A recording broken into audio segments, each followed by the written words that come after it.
pleasure to be here. Okay, so this paper emerged from a research project on the emotional attitudes and behaviour of ordinary people in 20th century England. Most of our systematized knowledge about emotions or feelings comes from the study of people who are labelled as ill or deviant, and emotion is constructed as negative or as a source of problems. There is a vast body of what scientists call folk knowledge or common sense knowledge circulating in society. But apart from some sociological research, academics and scientists have largely ignored or dismissed this type of emotional knowledge. My interest is in how change in everyday emotional culture happened and why.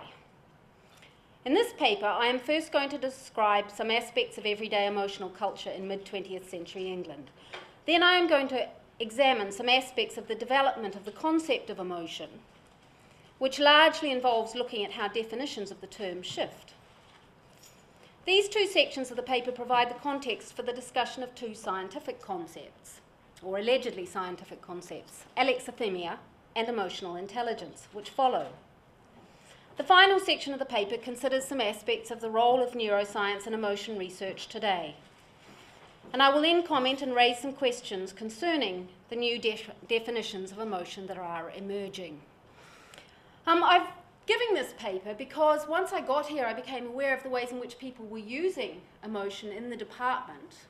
And I'm really interested in feedback. I'm interested in the ways in which what I've been doing can contribute to the ways in which emotion is used. So your feedback will be really welcome, either after the paper or at some later point. Okay, now I'll just comment a little bit on the literature on emotions. Historians have followed behind other disciplines. Anthropologists, and to a lesser extent sociologists, have been writing about emotion and researching emotion for several decades. Historians have been doing so only for about 20 years. There was a Centre for the History of Emotions at Queen Mary's College London, which was set up in the 2000s, and that mainly looks at intellectual and medical histories of thought about emotion, mental health and diseases that involved emotion. There's also the Australian Research Council has spent $24 million on a Centre for Excellence in the History of Emotions that uses historical knowledge from Europe in the period from 1100 to 1800. Research in this early modern and medieval period has been closest to lived experience of emotion due to the limited type of sources available in that period. The American historiography on the emotion is most extensive and fully developed, which reflects the greater acceptance of emotion in American culture compared to other Anglo cultures. But both there and in Britain, historians have often tended to focus on wars when they do look at lived experience. So there's a very extensive history on the American Civil War and on World War I. There are also histories of expert advice and governance of emotion, which were begun by Peter Stearns in the 1990s. Now, my own published research has largely been on the history of sexual change and the emotions associated with that. I've just completed an article on the economic context and emotional change. Now, the research I'm about to describe has grown out of my attempt to find a theoretical framework for emotion.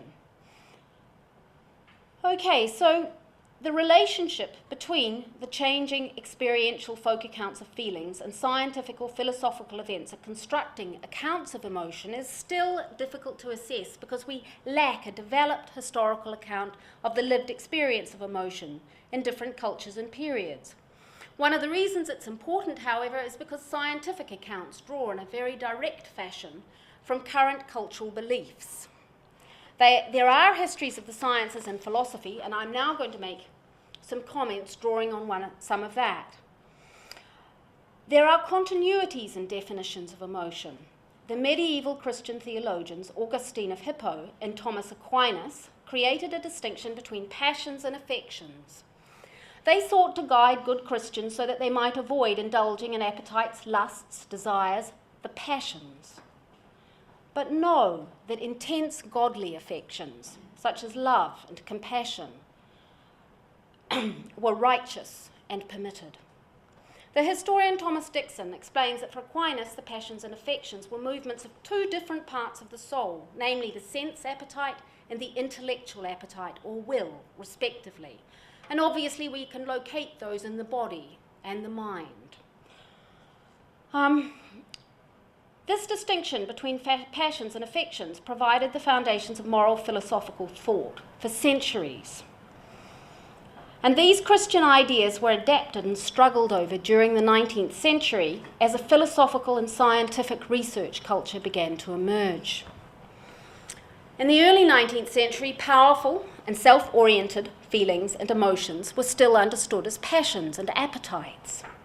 But the calmer and more socially oriented affections were described as interests or social affections or moral sentiments. In everyday speech, there was still a tendency to use the word passion and apply it to the evil propensities, which included sexual desires, while affection was used for the virtuous propensities, such as the social, friendly, parental, filial affections. Okay, so we still have this division. In the mid-19th century, Alexander Bain, an early researcher, created a new definition.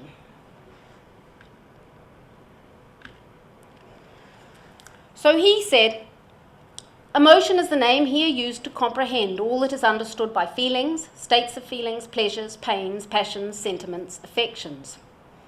This put the whole range of human feelings and desires outside the Christian world, outside the Christian soul, into a material realm into which humans were not separate from animals and the body determined what was possible. Along with other early evolutionary thinkers, such as Spencer and Charles Darwin, Bain was responsible for a new conception of the emotions in which the evolutionary past and the body, especially the nerves, were the only active shaping forces. A Christian thinker, D. Ladd, responded with a theory in which emotion was shaped by mental forces. He commented that the dependence of the higher emotional sentiments on the intellectual processes of memory, imagination, and thinking is obvious and immediate. So Ladd maintained the divide abandoned by Bain, Spencer, and Darwin between higher ideal sentiments and lower emotions and passions. 20th century scientists followed the latter, from whom they inherited clearly separate categories of emotion and cognition. These categories were created by the elimination of the category of higher ideal sentiments. Yeah, so we can think of cognition as thought and associate it with the brain and the mind. Now, I'm going to summarize some aspects of the emotional culture of everyday life. This is based on a wide variety of sources, including existing oral history archives that were created in the 1970s, of interviews with people born as early as 1870, memoirs, official papers, and published texts. Okay, so in mid-19th century England, the Victorian middle and upper classes, comparatively wealthy people who made up around 20% of the population, were emotionally expressive compared to the mid-20th century. Men cried relatively easily, and both sexes valued expressions of sentiment. By the late 19th century, these people increasingly valued stoicism. They admired people, especially men, who concealed their deepest feelings or intense emotions, and those who were unable to do so were increasingly seen as inadequate, lacking in character. Working class culture was increasingly dominated by aspirations to respectability and social mobility, both of which required control of emotion and the take-up of a range of minor disciplines like neatness, cleanliness, time disciplines. Okay, following World War I, there was a new expectation that the emotions a person actually felt, not just those they expressed, should be sensible and reasonable. During World War II, this became part of a widely accepted national mythology, with people across all classes valorizing stoical restraint and endurance. Up into the 1970s, respectable British people still avoided introspection and thought of deeply felt emotions as something private that should be concealed. Revealing emotion was shameful. There was, however, a relative relaxation of control among the younger generation. This was associated with the rejection of deference towards those of higher status or in authority. Now, this hierarchy gives us an idea of how the norms and values associated with emotion in this society operated. Leaving aside those at the very top and the bottom of the society, the gentry and the rough sections of the working class, the higher the status of a person, the less emotion they were expected to express, at least publicly. So in mid-20th century, there was high levels of social mobility due to structural changes in the economy. Those with aspirations to social mobility were vulnerable to revelations of their lower origins and often controlled themselves rigidly. Okay, so you can see looking at this that it's pretty much what I think we'd all expect of this kind of hierarchy. And it goes with other kinds of status hierarchies. Okay, so this mid-20th century emotional culture was shared across the West, but it was weaker in the USA. That is, that expressing emotion was more acceptable, and in other European cultures, particularly in Southern Europe compared to Northern Europe. Okay, so this brief intellectual history of the term emotion and description of emotional culture provides a context for an analysis of two concepts that have been developed to help chart or measure or teach the individual subject management of emotion. The first of these concepts is Alexithynia, which developed out of attempts to treat psychosomatic illnesses. In the mid-20th century, the position of what I would call psych subdisciplines, and Nicholas Rose, who's another historian, calls psi culture. So the position of, and so we think of psychiatry, psychoanalysis, psychology, the range of disciplines concerned with the management of the mind. Okay, the position of these subdisciplines was very different to that which exists today. Among psychiatrists in the 1940s, there was little interest in classifying and measuring mental illnesses because there were no effective cures. In the USA, this encouraged the acceptance of psychotherapy, or the talking cure, and basic principles of Freudian psychoanalysis became part of psychiatrists' training. This did not happen to the same extent in Britain, in part because of the strong, emotionally suppressive culture I described above, which meant that a talking cure was less acceptable.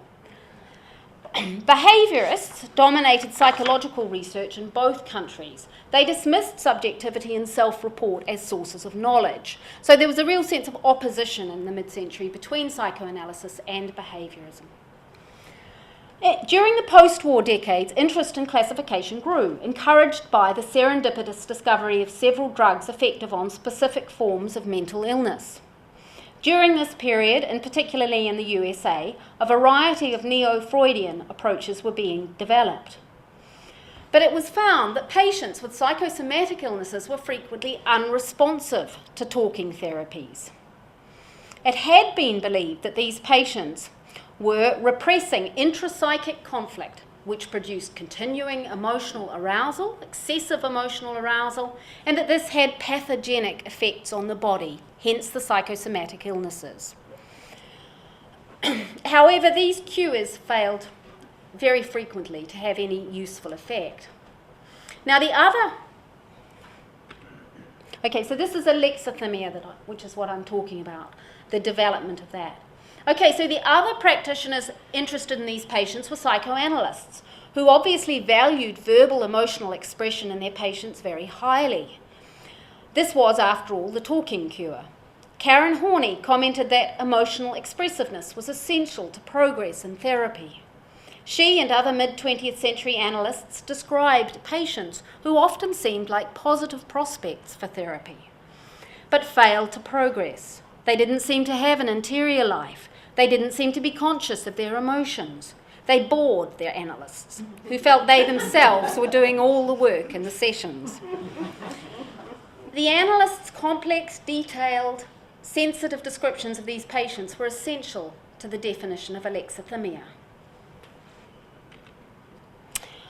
Okay, Paul MacLean, who had produced an influential account of how the brain had evolved, and this is MacLean's image just here, of the this is a triune brain, which was really a very common way of understanding the structure of the brain until very recently. Okay, now he suggested that psychosomatic illness is produced in a patient who is unable to verbalize their feelings because their emotions bypass the sophisticated, evolutionarily new, he believed, neocortex, and are expressed directly through autonomic pathways. Okay, so we have the evolutionarily ancient reptilian brain, the paleo-mammalian brain, and the new mammalian brain, the neocortex. The patient who was unable to verbalize their feelings was associated by MacLean with the primitive, animalistic, illiterate reptilian brain. Note the negative value attributed to emotion that is not verbalized. Yeah, so okay, we have the animalistic, illiterate brain and the patient with psychosomatic illness. His problem is his intellectual ability to verbalize his emotional feelings. Okay, now these observations, both from the psychoanalysts and from MacLean, were drawn upon by Peter Sifnios, a psychiatrist who had been investigating the cognitive style of patients with psychosomatic diseases in the early 1970s. And he introduced the alexithymia construct to describe these patients. During the 1980s, considerable effort went into validating the construct using measurement-based methodologies including self-report scales, interviewer-rated questionnaires, and projective techniques.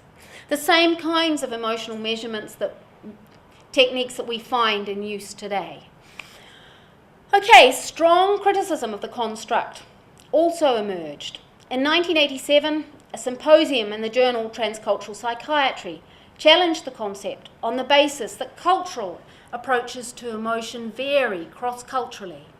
Lawrence Kermeyer suggested that, quote, rather than referring to intrapsychic states, these cultural approaches to emotion may address the bodily aspect of emotion, the status of interpersonal relationships, or the moral and religious dimensions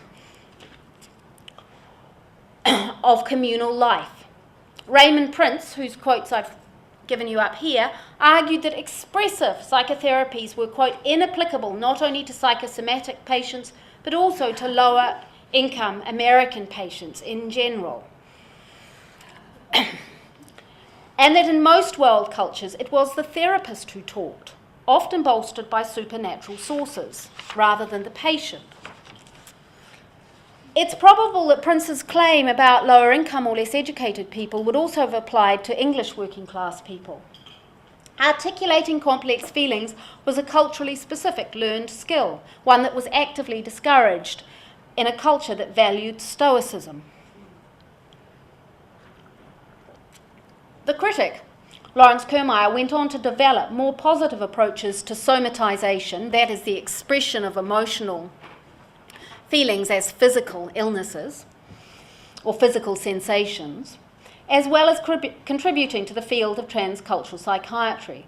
But there appears to have been no modification of the construct of alexithymia in response to these criticisms. Thus, by the 1980s, a deficit model of emotion that could be used to subject individuals to reliable testing had been developed. Okay, this is just an example of a table that Kermeyer did quite recently showing different cultural approaches to emotion and how they might be structured. Okay, I'm going to go on to talk about emotional intelligence. Now, the notion of emotional intelligence was made famous by Daniel Goleman, a writer for the New York Times, in a book first published in 1995. Goleman was given permission to use the phrase by John Mayer and Peter Salovey. The latter is now president-elect of Yale, and they had used it in articles on personality components. Highly profitable tests and other products rapidly came available for the three main models of emotional intelligence, or EI. Goleman claimed that emotional intelligence was a new and entirely different idea to that of intelligence, which was held to be inherited and fixed the child at a specific level of ability throughout their life. Emotional intelligence, or EI, offered techniques and concepts that could be learned and would enable children from all levels of privilege and deprivation to succeed. The impression given by bringing together the terms intelligence and emotion is that this was a tested scientific conception in which something soft and fluffy like emotion had been given a legitimate place and new contexts, new scientific contexts. However, in 2005, one scholar commented that commercial exploitation meant that the evidence to support the claims being made about EI in the workplace were unavailable to scientific researchers. As Goleman explained, however, there is an old-fashioned word for the body of skills that emotional intelligence represents: character. In the 19th century, character had been a crucial element in judgments made about persons and reflected strongly the belief that individuals were responsible for their own destinies.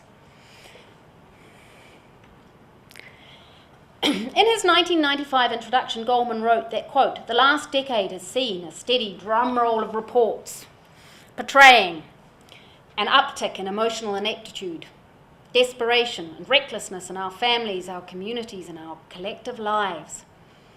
This book is a guide to making sense of the senselessness."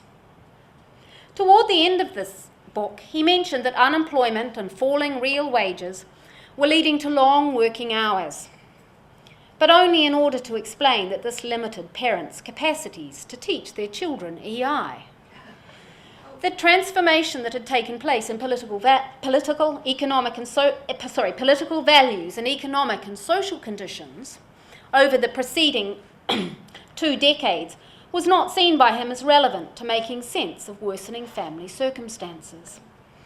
These attitudes placed Goleman in the company of other socially conservative thinkers who presented projects in the 90s supporting, for example, in the 80s and 90s, supporting, for example, back to basics, Victorian values, the remoralisation of society. These were people who regarded the demands for greater equality and the erosion of deference from women, the young, the black, Asians and other immigrants or indigenous groups that took place in the 1960s as negative change. They saw challenges to their authority as increasing social pathology. Goleman may appear to make an easy target, but there is remarkably little criticism of EI. Both in the USA and the UK, in the late 2000s, and it's not until then we're starting to get developed criticism. So educational research has found that EI, or another variation on the same concept, social emotional intelligence programs, mentioned ideas such as caring and community. But in practice, quote, they tend to undermine these ideals by focusing on emotional and behavioural control strategies that privilege individualist models of the self. Alternatives to this would include structural solutions to perceived social deterioration, social policy initiatives, employment and training schemes, income redistribution, urban planning, all very expensive alternatives compared to demanding that individuals change themselves. The major traditional values supported by EI or SEI are individual success alongside conformity to group values and compliance and deference to authority in the school and workplace. In England, Val Gillies found in 2011 that, quote, paradoxically then, the actual display of emotions in the context of the classroom marks out the emotionally illiterate. This rejection of the expression of emotions was central to traditional 20th century English emotional culture. The term emotionally illiterate thus provides an opportunity to put some old wine into new bottles. We need to ask whose emotional culture is being presented as the norm. Whose cultural values are we being asked to teach our children and adopt in our workplaces? Okay, so Emotional intelligence has also drawn on the supposed authority of the brain or neuroscience. References to the brain are currently seen to give certainty and authority to knowledge claims, which can then be seen as value-free rather than constructed by culture. Transcultural psychiatrist Lawrence Kermeyer, whom I quoted earlier, commented recently that, quote, neuroscientists produce a mirror of our folk knowledge of emotion in their research. Cordelia Fine's analysis of research into gender using neuroscience provides numerous examples of attempts to confirm gender stereotypes based on inadequate evidence of, for example, the action of hormones or the size of varied brain parts. I mean, there's a very long tradition to measuring brain parts. And it's now done as a comparison to the size of the entire brain, as opposed to the late 19th century when they measured whole brains. Now, there are around 20 steps involved in interpreting the images from, for example, fMRI scanners, and they involve use of the researcher's intuition. Added to this is the creation of experiments, interpretation of the results, and pressure to publish positive results. Cultural values intervene at every step of the process. Okay, so I'm going to talk a little bit about the definition of emotion that neuroscientists are attempting to use. And these are just basic terms, which is about as far as we get into any definitions. Most cognitive philosophers and neuroscientists do agree that emotion is cognitive, but even that is contested. However, cognition, quote, includes both conscious and unconscious processes. It's the representation of use of knowledge and language, thinking, remembering, attending, perceiving, and the like. Now, emotion is held to be cognitive because it has an object. I love something, or I hate something. I don't just love in an abstract sense. So therefore, moods which have no objects, such as depression, are excluded from emotion by some philosophers. Obviously, this is a circular definition. Emotion is cognitive because only emotion that can be seen to be cognitive is included in the definition. Another cognitive philosopher, Peter Goldie, took issue with this particular point and insisted that moods must be included in the concept of emotion. Now, this is merely one of the areas in which there is arguments about how you might define emotion. And as this suggests, there is no consensus on a definition of emotion. The emerging definition of emotion in neurological research, I say emerging because there's an enormous amount of discussion going on about what this definition might consist of.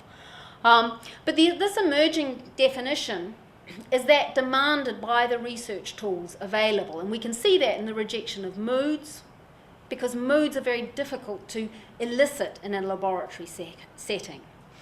An emotion, for scientists to study, it must take place in laboratories. The experiments must be affordable and they must pass ethics committees. And despite the huge leaps forward in imaging technologies and other tools, emotion can be addressed by neuroscience only at the level of molecular processes that cannot yet be related to consciousness. Engagement with subjective emotional experience or feelings, described in terms such as folk psychology or lay or naive concepts, has been treated as an unfortunate necessity. The neuroscientist Joseph Ledoux explains, quote, conscious feelings are red herrings in the scientific study of emotion. Klaus Hera, who has been publishing fascinating articles on the topic of defining emotion for a decade, recently reluctantly suggested that it might be necessary to attend to folk knowledge of feelings. Now, the creation of bounded definitions is a legitimate and necessary part of doing science, and furthermore, it is highly contested. Nonetheless, these issues are not trivial, and they are relevant to the use of emotion in other disciplines. Why should those outside neuroscience grant epistemological authority to an artificial category created to serve the needs of a developing science for an object that they can study? Okay, to conclude, what I'm interested in here is not the science. there are many historians of science who are interested in tracking the development of science. What I'm interested in is how the science is being used to redefine everyday emotional experience. And what I would suggest is that the modern world for which we are redefining emotion is a neoliberal global society. Being reasonable, sensible, moderate, and expressing yourself verbally in a socially deft fashion is possible for those in a secure, desirable position in a stable society. Those who are deprived or unable to meet their needs are unlikely to be capable of similar graciousness. Creation of change demands unreasonable emotional behaviour. It is not socially deft. Feelings of anger and frustration are an essential part of creating change. History shows that polite, courteous protesters may ensure organisations and movements endure, but explosions of intense feelings are an essential part of the courage needed to demand political and social change. Trivial emotional events, such as can be staged in laboratories, may confirm to the higher emotions that the Christian scientists valued, and that they take place in our heads with no disruptive intrusion by the body. Goleman calls moments of mildly intense emotion limbic kidnapping, suggesting the overthrow of a true rational self by feelings. However, emotion is important to us because it accompanies the major events of our lives.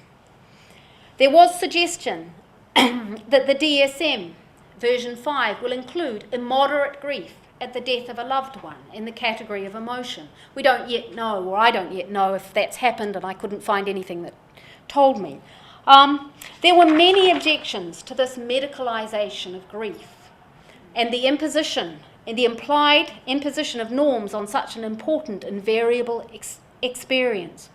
People are not replaceable. We do not mourn everyone in our lives alike, and nor does a death have an impact that should be measurable. Furthermore, the default position underlying this is more old wine in new bottles.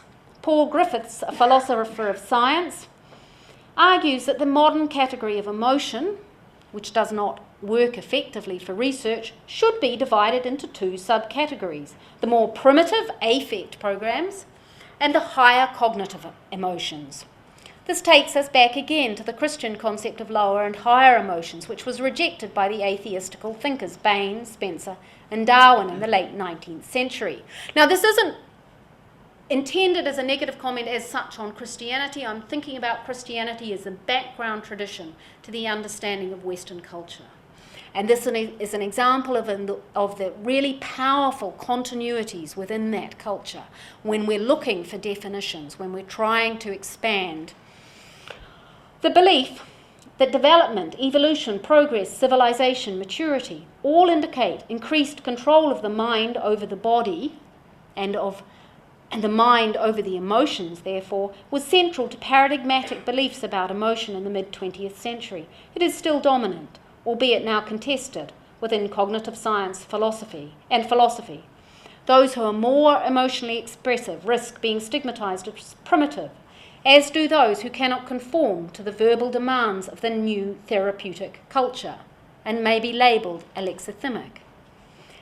The questions raised by transcultural psychiatry are relevant to those from non-Western cultures and from a wider section of the community as well. The routine use of emotion scales and measures by researchers to assess the success of interventions, or indeed national happiness, makes it imperative that we one, understand what it is that we value in emotion, that we know this is what we are actually measuring, and three, that the people whose emotions we are measuring share our understanding of those values and of how to measure their emotions.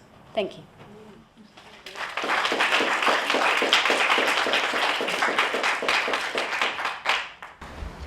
Thank you very much, Hera, for that very interesting presentation. I'm a psychology scholar, and it certainly took me back to a few books I haven't looked at for a while. Do we have questions from the room for Hera? Richard? Thanks very much, Hera.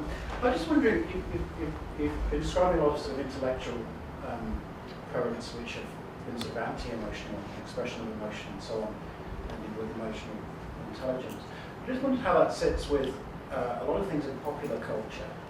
So if you look at melodramas and novels, popular music and soul music is all about, it celebrates the expression of emotion. There's the veneration of actors, who are people who often express emotion, popular soaps and movies. I mean, the term movie, I think it's something to do with moving people. It's all, or a lot of it, is focused on expressing emotion, celebrating the expression of emotion, encouraging it. Even sport, being a football fan, it's an intensely emotional experience of the ups and downs of the life. I think there's two things going on, which are initially quite separate. One is that you do have the change taking place in the 60s, the rejection of deference, the insistence on a greater expressiveness from some sections of the society. And the other thing is the change in the nature of the mass media. So that when you look at one of the things Rupert Murdoch did and the other tabloids have followed enthusiastically and has been reinforced across a range of media, they want to sell papers. If you go and talk to them, if you do media training with them, which I've done, they tell you what you need for a good article as a victim who has feelings. And so what you're getting is a kind of high pressure selling of a certain kind of emotional experience across the media. And I think that's, say the Daily Mail, for example, the Daily Mail website is very different to the newspaper itself in many ways. I mean, the political content of the newspaper sits quite separately amidst this vast apparatus to tell us about celebrities. That's enormously successful. It's one of the most visited media sites in the world. So what we've got is a kind of system of selling to people who do not actually relate to the kind of intellectual or political sphere that I've been talking about here. Yeah. So I think there's two really separate things, and I think you could see them in the UK at the death of Princess Diana, where you've got this huge clash of cultures and this kind of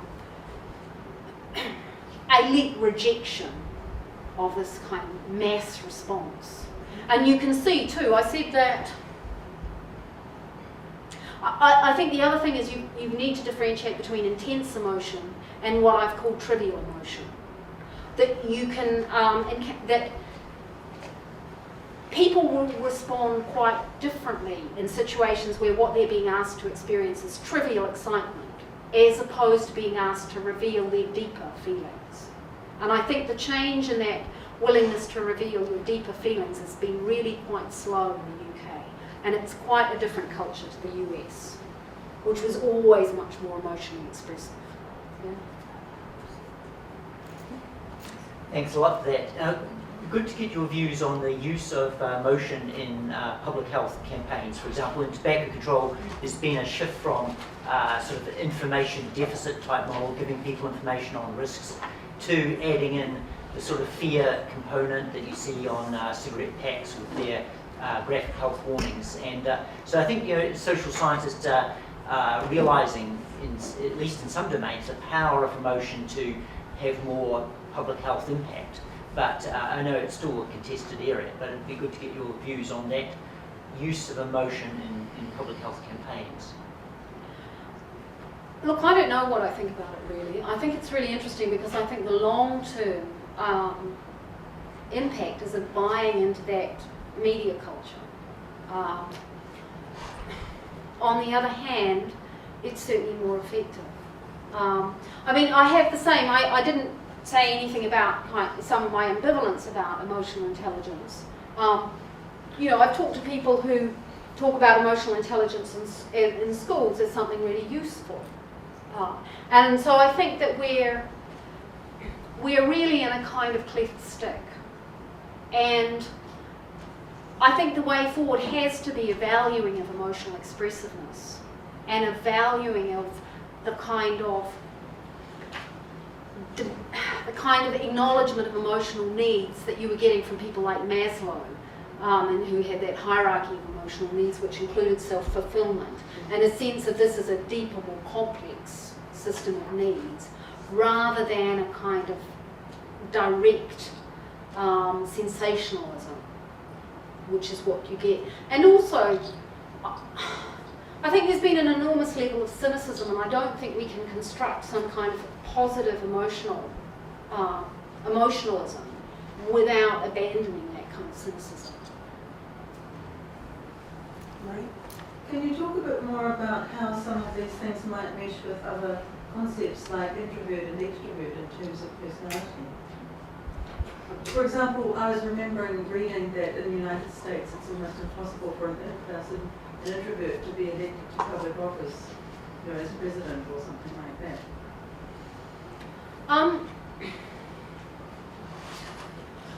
I think what's really interesting about that, and I was thinking about something relating to that as I was writing this version of the paper, is the way in which there's been an imposition of norms, and that's one of the things that emotional intelligence is doing. So that if you go back and you look at biographies, or you look at novels or whatever of 50 years ago, 100 years ago, if you read the oral history, people really weren't expected to be these kind of universally polite, courteous, friendly, welcoming, etc., etc. All these things that I have to say, coming back to New Zealand, I really, really value a lot. But nonetheless, I don't think we should be imposing them on norms. I think that we do need a range of possible kinds of people in society, and that means accepting that some people are going to have different levels of grace. They're going to bring to the situation different kinds of capacities and abilities. Jeff? I was just thinking there's another way in that you might well have thought about something like the historical career of particular emotions, and the one that interests me is happiness and its transformation from the 19th century to now. You might talk about the rise of happiness in a variety of ways, and the focus on the production of happiness as a societal outcome to be focused on, valued, and so on. I've tended not to think about individual emotions because I've tried to think about management and control and regulation of the expression of emotions. I guess the thing I'd say about happiness, obviously, in the UK, David Cameron came into office saying that, national happiness was an important value and he was going to measure it. And you could not get greater bullshit than this from somebody, who is proceeding to undermine enormous numbers of people's chances of happiness in very direct ways. And there has been a kind of, the discussion of national happiness has kind of faded away, really. So I guess in a sense I tend to think that those kinds of scales are probably helpful. I think they're like a lot of the things by way of measurement that are done in public health, that actually they tend to reveal a lot about what's happening to people. And so they are more likely to say things that are pertinent to ideas about kind of social deprivation or social justice than we will get if we don't ask those kinds of questions. I just think what we have to think about is how we're asking the questions and what kind of answers we're getting, and perhaps in a different way than the way we've been doing. Mary? Yes, do you see the way, and this takes into Richard's question, the way we literally pig out on trivial emotion? You only have to look at TV one lineup to see this, in movies and celebrity and all this culture, as a kind of displaced emotionalism. We're putting the emotionalism into something that doesn't really matter, but it's entertaining. Because you did say that the real emotional expression has been remarkably slow to change. Yet this change into celebrity culture from the 1960s plus has been very marked.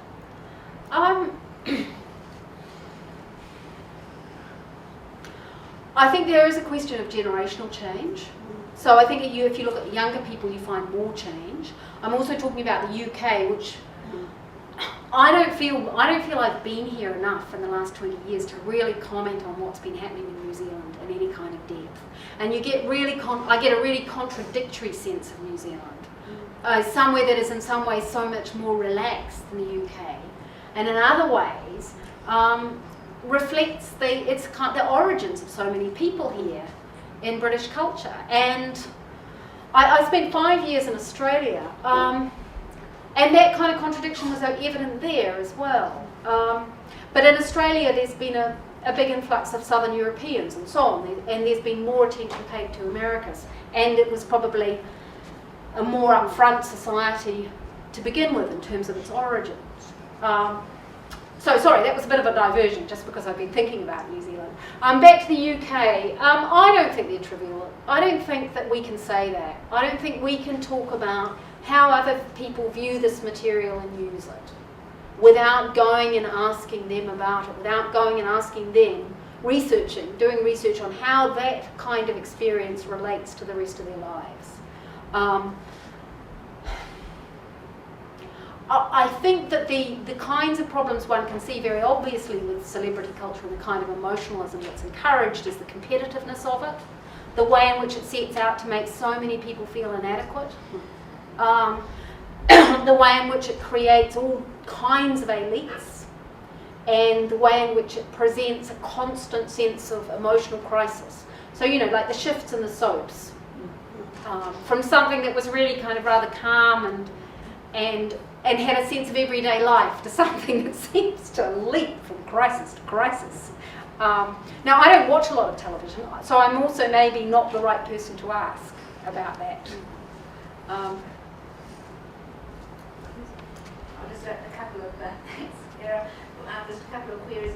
The first one, which is different. The first is just a query of, I didn't really quite understand, to be honest, what you meant by, folk knowledge of emotion. To me, really kind of describe what that was exactly. So that's my question. What do you mean by folk knowledge or folk ideas or concepts of emotion? That's one question. And the second question is, how do you feel some of these ideas about concepts of emotions and feelings and affect and perhaps happiness relate to what in public health we've got more used to talk about the concept of well-being, as you know. So, and we talk about both individual well-being, but it's also got very much a public health broader idea of community and public well-being. Another related concept is that of resilience, which has got all kinds of ideas as well about that. So those are two different questions. Okay, so the first one, folk knowledge is not my concept. It's the concept that the scientists, I mean by that the kind of neuroscientists and so on, the hard scientists, use to describe our everyday communication about emotion, our everyday expression of emotion, and what we think we know about emotion. Yeah? So folk knowledge means everything that is outside a scientific definition and outside of scientific research. It means what we express consciously and experience consciously and what we believe about it. So yeah, it's not a way that I would construct that knowledge, that term. The second thing, well-being, the answer is I don't know. I've only just got here. And I think that this is something I should learn about. And I'm interested in looking at the kinds of emotional scales people are using, the kinds of ways in which they integrate questions about well-being and the range of things that might be included in well-being into research and what it's used for in terms of coming to conclusions. Same goes for resilience. It's interesting that over a long period of time there's been a similar amount of somatic symptoms in... So was I, yeah.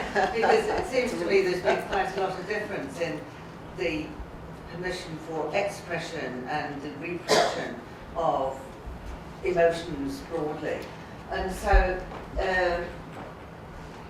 so I'm looking at, how is this work related to physical well-being and the difference between expression or repression of emotion?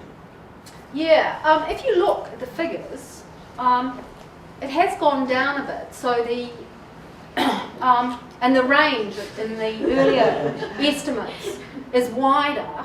Yeah. But you're right. I think it's remarkably close, really. And I wondered if the reason it's gone down at all has only been because some of the diseases which were considered to be psychosomatic diseases, like peptic ulcers or asthma, are now not considered to be psychosomatic. It hasn't actually gone down, just to be pedantic. The midpoint of both of those is 42.25.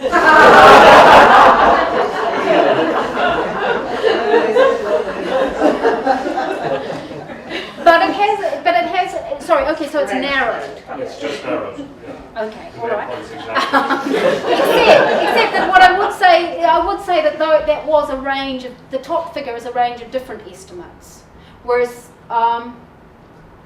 well, actually, I guess so is the second year. Okay, fine. There has been huge changes in the nature of somatic symptoms, though. I mean, if you go back to the late 19th century, you've got hysteria, which has these classic, really dramatic pictures. Is everyone familiar with the kind of pictures of hysteria? You know, arched backs, grimaces, and so on. Women, women especially. Well, no, but there were men as well. I hadn't seen any of those ones. Yeah. Now, recent people thought that kind of hysteria had just disappeared, those kind of hysterical symptoms. But actually, recent research suggests that, to some extent they did disappear, but they were also reclassified. And we're still getting some similar kinds of somatic disorders to those that were part of that kind of complex of hysteria.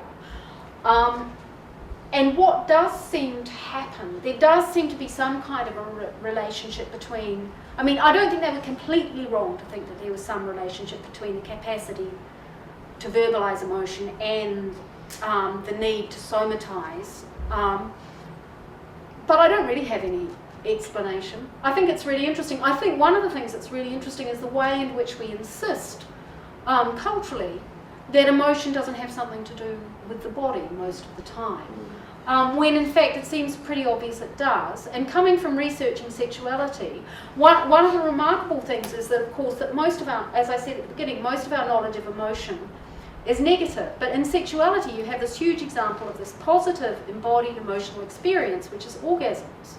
Now, if people can't connect their emotions in their bodies, then they are probably going to have major sexual problems. And so we have this example of something which in other contexts would probably be called somatizing. But because we recognize this as a desirable experience, we don't call it anything of the sort. And we also don't include it in any of these discussions of embodied emotion. And I think, and there's also people talking about placebo responses in terms of positive responses. You know, so we all know that double-blind, randomized control trials exist in order to control placebo responses. I don't know a lot about this research, but some people have been trying to do research that attempts to elicit placebo responses from people in order to create positive health outcomes. I think if we had more research, we might start to think about the relationship between an emotion and body somewhat differently. I guess the other thing about the neuroscientists is that they're really interested in terms of research, eliciting an emotion and then seeing what happens. Whereas actually what happens to us in our lived experience is we've got a constant circle going on between our bodies and our minds. You know, there is never a point at which we're actually starting to have an emotion. There is always emotion already present. So we are always responding to whatever is happening in our bodies as part of that emotional experience. And I think that starting to, I mean, there are people, what you find is that people who do research on head injuries and so on tend to have an approach to emotion which includes a lot more thinking about bodies. And that's been true throughout the century. So you see people like Kurt Lewin, who'd done a lot of, who was worked on head injuries during World War I, come out with very different concepts of emotion to other psychoanalysts at the time. And he influences quite a strong strand within neo-Freudian therapies, which is more interested and more positive about emotion. So I think there's a lot of things there to be developed that might succeed in producing an account of emotion that would be more intellectually satisfying than the current one. Sorry, intellectually satisfying is an odd word in that context.